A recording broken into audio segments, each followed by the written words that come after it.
Muy buenas noches, estamos dando inicio a una nueva edición de la A a la Z, como siempre decimos, la posibilidad de hablar un poco más en detalle de los temas que hacen a nuestra actualidad periodística.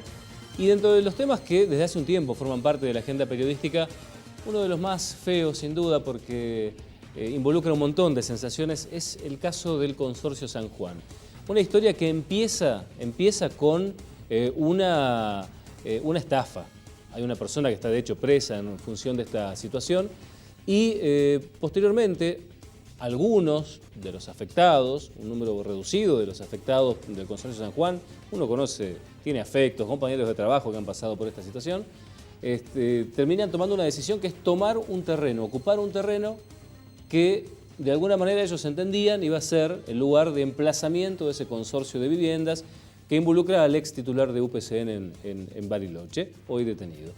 Y ahí empieza toda una historia. Porque como pasa con las ocupaciones de terreno, termina sucediendo que hay dos partes que unos señalan haber sido estafados y en consecuencia expresan que tienen derechos para ocupar el lugar. Un dueño de un predio que dice yo solamente recibí una seña, como cualquier operación inmobiliaria puede contemplar, que no te otorga derechos definitivos, ni mucho menos. Y el rol particular de la justicia, ¿no? Que tiene que ver con no innovar, que es como que nada suceda, que no se terminen de instalar, pero tampoco se pueden retirar del lugar. Y entonces empieza el control de uno para que el otro no ingrese materiales, denuncias de agresión de un lado, denuncias del otro, la justicia que se va expresando parcialmente en favor de uno y de otro, y así sigue la historia, y así sigue la ocupación. Germán González Lera es el dueño de ese predio, le agradecemos aceptar la invitación, hace un tiempo larguito que estábamos queriendo a ver cómo venían las novedades con respecto al caso, y aparte porque se incorporan otros actores en esta historia, que imagino no incomodan bastante, ¿no? Es cierto. ¿Cómo está primero la situación procesal, el proceso con respecto al predio? Bien, en ese sentido debemos, digamos, dividir en cuanto a lo que hace al Fuero Civil, el reclamo se hace por un interdicto de recobrar, esto quiere decir la restitución del inmueble por la vía civil. Claro. Simultáneamente se efectúa una denuncia penal al momento de la usurpación. Esta causa ha tenido altibajos por cuanto el empeño de muchos de los ocupantes en permanecer en el lugar, pese a la medida de no innovar, que fue violada en numerosas ocasiones, etc., tuvo marchas y contramarchas. Digo esto porque después de 2 años de diálogo con algunos de ellos, a través de estimular un poco el sentido común, el buen criterio, dado que habían sido estafados por alguien que era ajeno a esta maniobra, que solamente había recibido una seña a través de una inmobiliaria. El inmueble es propiedad de un familiar mío, una hermana. Yo la represento, pero no es Esto es bueno aclararlo siempre porque siempre en el afán del reclamo de la tierra, la gente muchas veces lo involucra a usted en el proceso de la estafa. Dicen que usted era parte de la operatoria de Coprio y el Consorcio San Juan. Sí, bueno, no es así. El tema, lamentablemente, vea, nosotros, Mario, tenemos una vieja historia en esta ciudad, de muchos años, de la época de mi abuelo, que originariamente, usted sabe bien, hasta el tambo estaba allí en la calle 9 de Julio y Mitre. Bueno, con el tiempo la ciudad creció, se expandió hacia el este, se hicieron estos loteos que originariamente comienzan en la década del 40. A posteriori con los San Francisco, primero, segundo, tercero y cuarto, y siempre respondiendo a los requerimientos y a la demanda del vecino, digamos, de Bariloche, más próximo a la ciudad, con su permanencia allí por conveniencia en relación a la ubicación de su trabajo y demás. Nunca se desarrolló esto con afán de hacer un loteo de otra categoría, digamos. Siempre advertimos la necesidad de mucha gente, de pobladores que no podían ir a vivir a los kilómetros. Entonces eran unas distancias que eran insalvables para aquel que tenía que ir a su trabajo a pie, o en bicicleta quizás. Es decir, que tenemos una historia en esto y nunca en lo largo de 80 años hemos sufrido un hecho de esta naturaleza. De modo tal que esto viene de la mano de un crecimiento quizás abrupto, desmedido de la ciudad en los últimos años, la falta de respuesta de parte del Estado en la necesidad que tenían estas personas de resolver el problema habitacional. Yo confieso que a mí me ha sorprendido en numerosas ocasiones a los distintos gobiernos. Yo tengo un trato directo con mis clientes, digamos, que vienen de la historia de gente que, jóvenes hoy quizás, que nacieron en los predios donde sus padres compraron y que allí crecieron. De modo tal que conozco historias familiares, hemos tenido que a lo largo del tiempo resolver muchas cuestiones. Pero bueno, el tiempo fue cambiando las costumbres y finalmente, pese a que yo diría fundamentalmente la ausencia del Estado en la responsabilidad de atender a las necesidades habitacionales, ocasiona estas situaciones que llevan que por un lado la gente, obviamente, en su afán de resolver el problema, que es obviamente necesario para la familia, recurre muchas veces a promesas y ofertas que no son siempre serias, pero como en el caso que usted menciona, habiendo de por medio una figura como la de UPCN, su representante legal y demás, confían en una propuesta que francamente, si uno la analiza, estaba lejos de cualquier valor inmobiliario, ¿no? Estaba lejos de ser factible. Esto yo lo digo porque en el caso interviene una inmobiliaria, que lo hizo debidamente, que toma una reserva, y también porque quizás hasta nosotros mismos también confiamos en la seriedad de un gremio que estaba representado acá por su delegado, este señor Coprio, que hoy se encuentra detenido.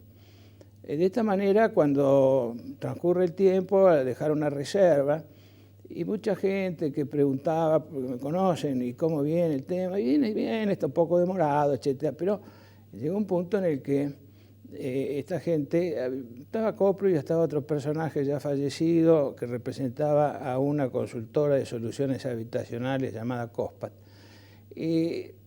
Ellos tuvieron alguna suerte de diferencias entre sí y había una fecha para firmar el boleto compraventa. Habían tomado ellos reservas, yo lo sabía, por mucha gente, personas de conocimiento, familiares de conocidos, y ya en un momento que me preocupa la situación, dado que ellos no se prestaban a aportar la suma para la firma del boleto compraventa, y yo me negué a recibir más dinero en representación de mi hermana y los intimé a que firmasen el boleto. Dicho esto, bueno, el señor Coprio se presenta, manifiesta que no tiene el dinero, solicita una prórroga, lo cual yo la negué, y la negué por el simple hecho de que sabía que estaban vendiendo todavía a la gente, o sea, que yo no podía seguir sosteniendo la postura de alguien que recibe un dinero frente a una, digamos, falta de la otra parte en su compromiso de abonar lo convenido. De esta manera, y esto fue, yo diría en el 2011, fines del 2011, pero buscamos una solución. Yo personalmente me hago responsable por el solo hecho de que soy el que representa a mi hermana acá y vive acá, ella está hace muchos años residiendo en Buenos Aires, y nos reunimos en distintas oportunidades en mi oficina, concurrimos al recientemente creado Instituto de la Vivienda, nos reunimos con algunos de los damnificados, pese a que eran más de 500 los damnificados. Era una situación un poco confusa, porque yo les puedo dar respuesta a 30, 40, 50 familias, pero no a 500, porque esto el predio no da. O sea, había algo que era, casi diría un poco incómodo para las partes, pero bueno, decidimos empezar por el principio. Después vemos cómo seguimos, nos reunimos un par de veces. Es más, se presentó en el instituto y en planeamiento un proyecto de urbanístico para resolver el problema, por lo menos en esa etapa. De un grupo de estas personas que señalaban ser los estafados, ¿no? Bien, está y consta la documentación de la presentación damnificados, Barrio San Juan, en el Instituto de la Vivienda y en la Dirección de Planeamiento de la Municipalidad.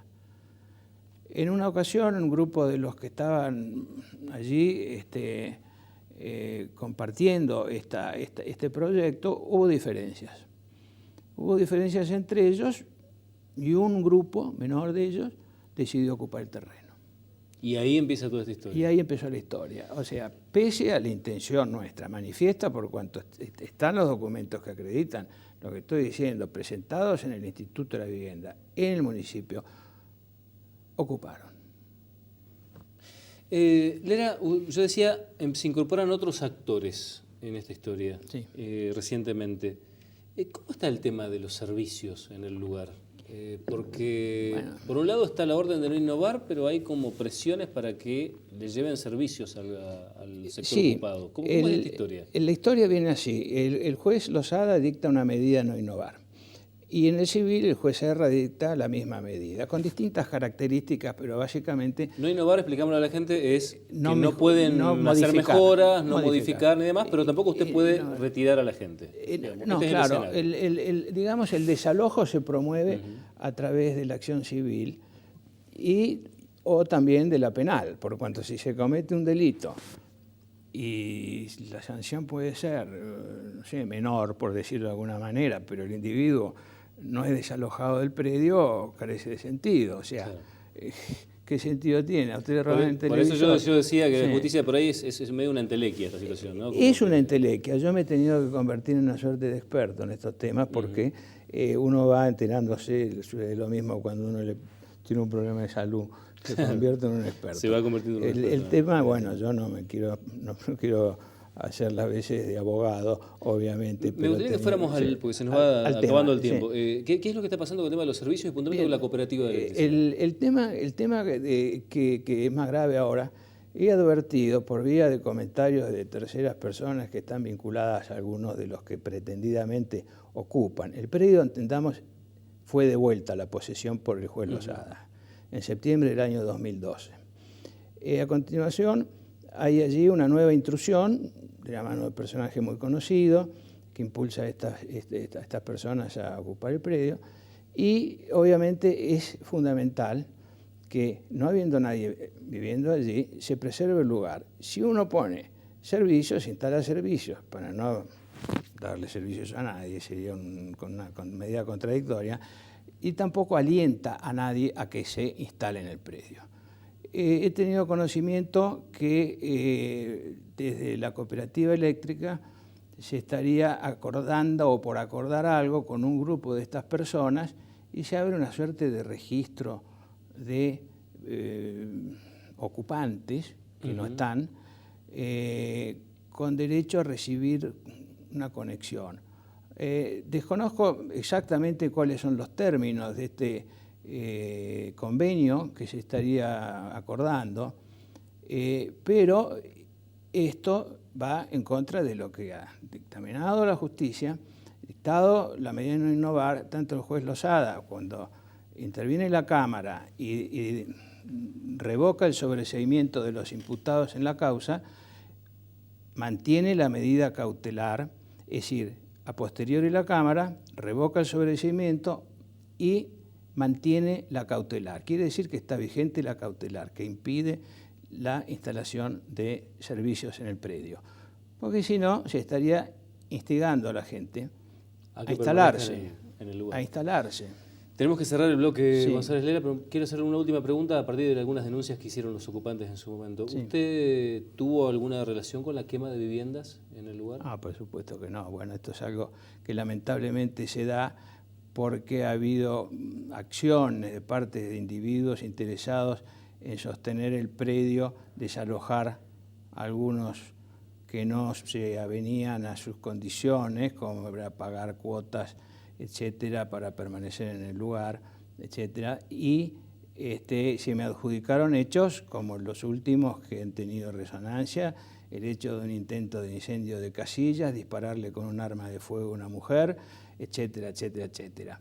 A raíz de esto sufrí el allanamiento de mi vivienda, presencia de mi familia, como era de esperar, de mi parte no encontraron nada de lo que decían, sin embargo la prensa se ocupó de agrandar este episodio diciendo que Lera tenía un arsenal y no sé, centenares de municiones, de balas, etc.